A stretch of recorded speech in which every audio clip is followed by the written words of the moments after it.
All right, the spiritual man speaks to the natural man through the language of desire. The key to progress in life and to the fulfillment of dreams lies in ready obedience to its voice. Unhesitating obedience to its voice is an immediate assumption of the wish fulfilled.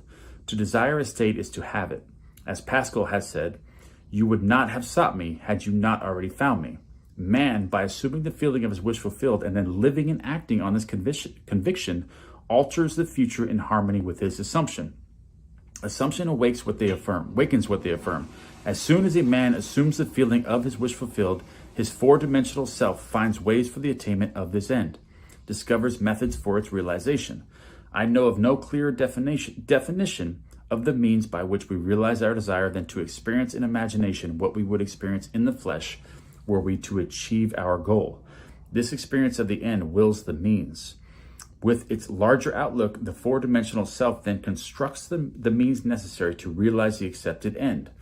The undisciplined mind finds it difficult to assume a state which is denied by the senses. Here is a technique that makes it easy to encounter events before they occur, to call things which are not seen as though they were. People have a habit of slighting the importance of simple things.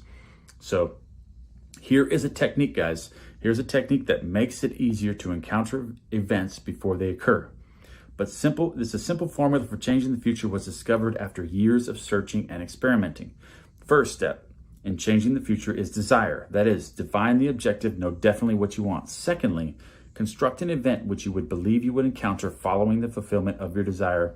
An event which implies fulfillment of your desire, something that will have the action of self-predominant. Thirdly, immobilize the physical body and induce in a condition akin to sleep.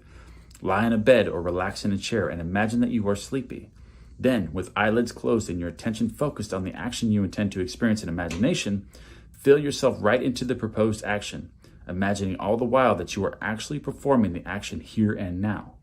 You must always participate in the imaginary action, not merely stand back and look on, but you must feel that you are actually performing the action so that the imaginary sensation is real to you. It is important always to remember that the proposed action must be one that follows the fulfillment of your desire. And also, you must feel yourself into the action until it has all the vividness and distinctiveness of reality.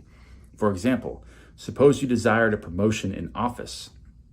Being congratulated would be an event you would encounter following the fulfillment of your desire. Having selected this action as the one you will experience in imagination, immobilize the physical body and induce a state akin to sleep, a drowsy state, but one in which you are still able to control the direction of your thoughts. A state in which you are attentive without effort. Now imagine that a friend is standing before you. Put your imaginary hand into his. First, feel it to be solid and real in your imagination, guys. Then carry on an imaginary conversation in harmony with the action.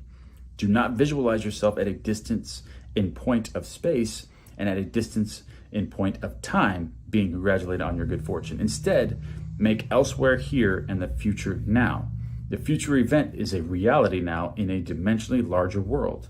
And oddly enough, now in a dimensionally larger world is equivalent to here in the ordinary three-dimensional space of everyday life. The difference between feeling yourself in action here and now and visualizing yourself in action as though you were in a motion picture screen is the difference between success and failure. Okay, I'm gonna read that one more time.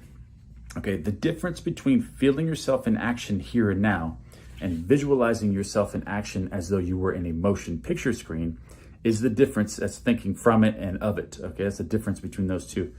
Is the difference between success and failure. The difference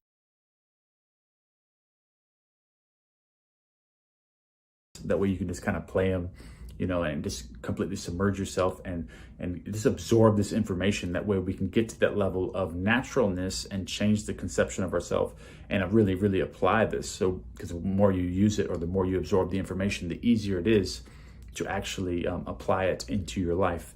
And the more discipline that you will attain from it or get from it. And all right, guys, I love you. And tell me what you think about this. Give me a thumbs up. And I love you guys, and more videos coming. Thank you.